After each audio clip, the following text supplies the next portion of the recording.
Os filmes de super-heróis são os produtos de maior sucesso no cinema atualmente e eles são responsáveis por alavancar a carreira de diversos atores famosos da atualidade. Muitos atores que antes eram desconhecidos e não conseguiam papéis relevantes se tornaram grandes estrelas no momento em que foram escalados para interpretar um papel de destaque num filme de super-herói. E fica até difícil imaginar outras pessoas fazendo esses papéis além deles. É verdade. Porém, apesar de se encaixarem perfeitamente em seus papéis, os atores que vemos nos filmes não foram as primeiras opções para esses personagens.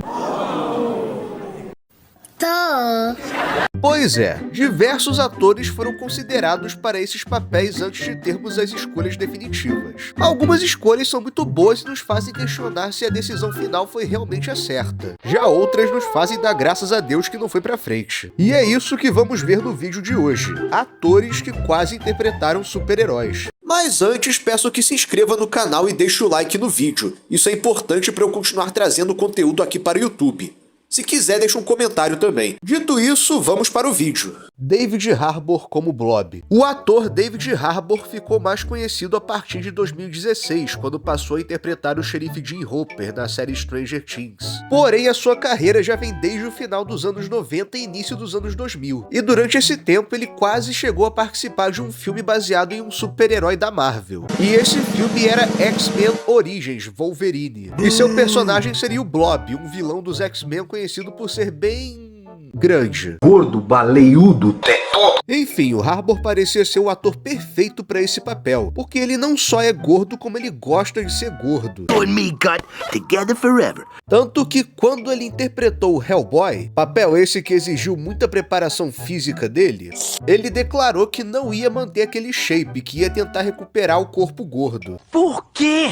Enfim, Harbour contou que se reuniu com os produtores para discutir sua entrada no filme. Harbour ainda declarou que estava disposto a engordar mais se fosse preciso. Porra. Mas os produtores decidiram não entregar o papel para ele, por um motivo bem curioso. Eles ficaram preocupados com o ganho de peso de Harbour, com medo de que isso afetasse sua saúde. Ou seja, ele perdeu o papel do Blob por estar gordo demais. Eu posso dizer que isso é irônico? No final foi chamado um ator em forma e ele foi colocado num traje que simulava um corpo anormalmente gordo. Mas no final esse filme foi um fracasso de críticas e é considerado até hoje uma das piores atrocidades do gênero. Que coisa horrorosa! Sai daí, Olha que coisa horrorosa! Eu vou parar de filmar que tá tudo errado! Tudo errado, tudo errado! Então podemos dizer que isso foi um livramento para ele. Se bem que anos mais tarde ele fez aquele papel ridículo no filme merda da Viúva Negra, então no final ele acabou sendo vítima da Marvel de qualquer jeito. Fazer o quê, né? Russell Crowe como Cable. Eu me lembro da época em que o primeiro Deadpool foi lançado. O filme foi um grande fenômeno da cultura pop em geral e mudou os filmes de super-herói para sempre. E eu me lembro que muitos fãs ficaram pilhados com a cena pós-crédito, onde o Wade anunciava que na sequência teríamos o Cable, personagem muito marcante nos quadrinhos do Mercenário Tagarela. Vamos ter o Cable. Um personagem incrível, braço biônico, viaja no tempo. Com isso, a internet foi a loucura e muitos estavam compartilhando quais atores gostariam de ver interpretando o personagem. Todos caras altos de cabeça chata, incluindo Liam Neeson, Dolph Lundgren, Stephen Lang, Keira Knightley. Ela consegue, quem sabe? Enfim, como todos sabemos, no final o escolhido foi o Josh Brolin, o mesmo ator que interpretou o Thanos no MCU. Porém, o criador do Deadpool, Rob Liefeld, tinha outro ator em mente para esse papel, Russell Crowe, ator conhecido pelo clássico filme Gladiador. Corte rápido. Faca. É Tramontina. Enfim, Liefeld conta que contatou Crowe pelo Twitter, o convidando para fazer um teste para viver Cable em Deadpool 2. E ele surtou com isso. Ué? Tudo porque Liefeld o convidou para fazer um teste. E Russell Crowe, assim como outros atores figurões de Hollywood, consideram isso uma grande ofensa. Eles acham que devem oferecer logo o papel para ele, sem a necessidade de um teste. Ah, vá pro diabo que te carregue, vagabundo. Bom, alguns anos depois, Crowe viria a interpretar Zeus em Thor, Amor e Trovão. O que é uma baita sacanagem vinda dele. Ele se sentiu ofendido com isso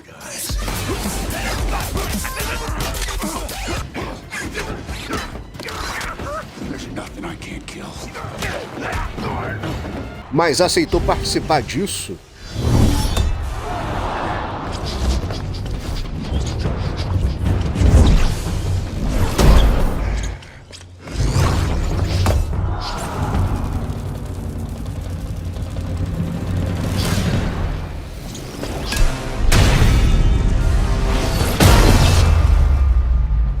No próximo tópico da lista temos um ator brasileiro. O quê? Como? É isso mesmo. Um ator brasileiro, na verdade foi uma atriz, foi considerada para um papel no MCU. Que demais! E essa atriz foi ninguém menos que a Julia Benite, que interpreta a Mônica nos live actions da Turma da Mônica. Benite revelou no podcast Odeio Cinema que fez um teste para participar do filme Doutor Estranho no Multiverso da Loucura, e que o teste foi tão secreto que ela nem sabia para qual papel ela estava concorrendo. Ela só foi descobrir quando assistiu ao filme no cinema e reconheceu o diálogo que ela leu no teste, descobrindo assim que ela quase interpretou a personagem América Chaves. Papel esse que ficou com a atriz Xochitl Gomes. Ela ainda revelou que perdeu outro papel grande numa produção gringa de sucesso, que foi o papel da Annabeth na série do Percy Jackson, do Disney+. Honestamente, ela ficaria bem melhor do que a atriz que escolheram. É óbvio, velho! Idris Elba como o Exterminador. Quando foi anunciado que o filme do Esquadrão Suicida ganharia uma sequência, na verdade, sequência entre muitas aspas, porque o filme praticamente ignora o anterior. Uma notícia que pegou o público de surpresa seria que o novo filme não teria o retorno de Will Smith como pistoleiro. Ah, não, aí não. Que foi um dos poucos elementos que agradaram o público no primeiro filme. Pouco tempo depois foi revelado que o papel de protagonista seria assumido por Idris Elba. Mas uma questão ficou no ar. Ele iria substituir Will Smith no papel de pistoleiro? Ou ele seria um personagem novo? Bom, atualmente nós sabemos que ele interpretou um personagem novo, que é um vilão do Superman conhecido como Sanguinário. Mas, algum tempo depois, foram reveladas algumas artes conceituais do filme, mostrando que a intenção inicial era que Elba substituísse Will Smith no papel de pistoleiro. Mas o estúdio mudou de ideia, talvez por esperança de que Will Smith retornasse para o papel no futuro. Porém, o Sanguinário não foi escolhido logo de cara. Algum tempo depois foram divulgadas novas artes conceituais, revelando que outros personagens foram considerados para ele. Entre eles o Aranha Negra, que é um vilão meia-boca copiado do Homem-Aranha, e o mais surpreendente, o Exterminador. É o quê? Sim, uma arte conceitual vista ao fundo em uma foto dos bastidores revelou que em determinado momento o Exterminador foi considerado para ser o papel de Idris Elba nesse filme. O Exterminador é um anti-herói barra antagonista bem popular entre os fãs da DC, e muitos gostariam de vê-lo ser bem representado nos cinemas. Mas não acho que o ideal seria pôr o Idris Elba nesse papel nesse filme. E não é nem só pela mudança de etnia. Sei. Mas principalmente porque a Warner já havia apresentado um Exterminador no filme da Liga da Justiça, e sendo interpretado por um ator que os fãs pediram, que é o Joe Manganiello, o Flash Thompson dos filmes do Homem-Aranha do Sam Raimi. O soco na boca dele é que é um acidente. Então, substituir o Joe Manganiello sem dar uma chance dele brilhar em um papel de destaque seria um indicativo de que a Warner tá cagando e andando pro seu próprio público. E a escolha desse personagem entra em outro problema, que é eles terem transformado o Sanguinário do filme num pistoleiro de liquidação. Eles mudaram totalmente a lore do Sanguinário e deram o mesmo arco de personagem do pistoleiro do primeiro filme. Então, tipo, e se eles tivessem usado o Exterminador nesse filme? Ele teria esse mesmo arco de personagem? Não, ele não. Ele não faria isso comigo. Se essa era a intenção do James Gunn, eu só tenho uma coisa a dizer pra ele. Desonra, desonra pra toda a sua família. Pode anotar aí. Desonra pra tu, desonra pra tua vaca. Josh Hartnett como dois personagens. Tudo isso? Esse foi um caso que começou a circular na internet enquanto eu escrevi o roteiro desse vídeo, então acho que foi obra de Deus. Isso foi intervenção divina. O ator Josh Hartnett era uma grande promessa de Hollywood durante o início dos anos 2000. Após sua participação em Pearl Harbor, do diretor Michael Bay, muitos acreditavam que a carreira dele iria decolar. Porém, as coisas não foram tão bem assim pra ele. Apesar dele ter feito alguns papéis maneirinhos durante os anos que se seguiram, como os filmes 30 Dias de Noite e Sin City, A Cidade do Pecado, ele não conseguiu se tornar a grande estrela que todos esperavam. Ele até conseguiu algum destaque ao participar da série Penny Dreadful, que era tipo uma Liga da Justiça formada por personagens clássicos de livros de terror. Mas a série foi cancelada. Que pena. Mas tem dois papéis que foram oferecidos a ele em meio a esse tempo que teriam alavancado a carreira dele, mas ele preferiu recusar. E esses papéis são o Batman na trilogia do Christopher Nolan e o outro foi o Superman em um filme chamado Superman Flyby, um projeto cancelado que mais tarde foi transformado no filme Superman no Retorno. Sim, o cara foi considerado para interpretar os dois maiores super-heróis de todos os tempos e recusou os dois. Ai, que burro, dá 0 pra ele.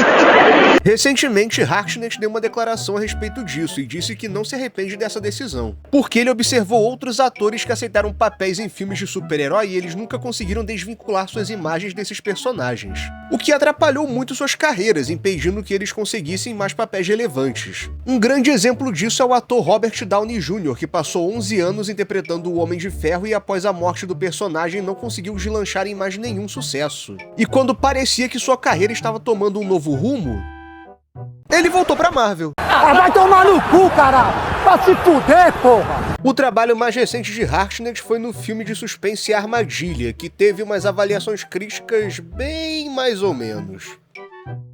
Tu devia ter aceitado o Batman, cara. Caralho, eu sou um merda, meu irmão. Drake como Cyborg. Criado por Marv Wolfman e George Pérez, o Cyborg é um personagem bem popular da DC Comics, tendo começado como um membro dos Jovens Titãs e anos mais tarde entrando para a Liga da Justiça. Ele apareceu no filme live action da equipe e foi um dos principais motivos da treta que rolou nos bastidores do estúdio, tendo várias de suas cenas importantes cortadas e sua participação reduzida. Mas felizmente isso foi consertado no Snyder Cut. Porém, anos antes de ser completamente destratado pelo estúdio, a Warner Bros. Pensou em desenvolver uma série solo focada em Victor Stone.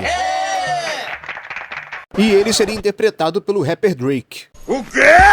Pois é isso mesmo que você ouviu. A informação foi revelada pelo artista conceitual Jared Krzyzewski, que compartilhou em seu Instagram uma arte conceitual que mostrava o cantor como Victor Stone, com a seguinte legenda, abre aspas, uma arte conceitual do Cyborg para uma série que nunca aconteceu. Eles queriam Drake no papel em determinado momento. Fecha aspas. A publicação viralizou na internet e Jared acabou voltando atrás em sua declaração, agora dizendo que não sabia até que ponto Drake estava envolvido no projeto e que o estúdio apenas pediu para que ele fizesse uma arte conceitual do Cyborg o máximo parecido com ele. Infelizmente, essas são todas as informações que temos a respeito desse projeto, e é pouco provável que um dia saibamos mais a respeito dele.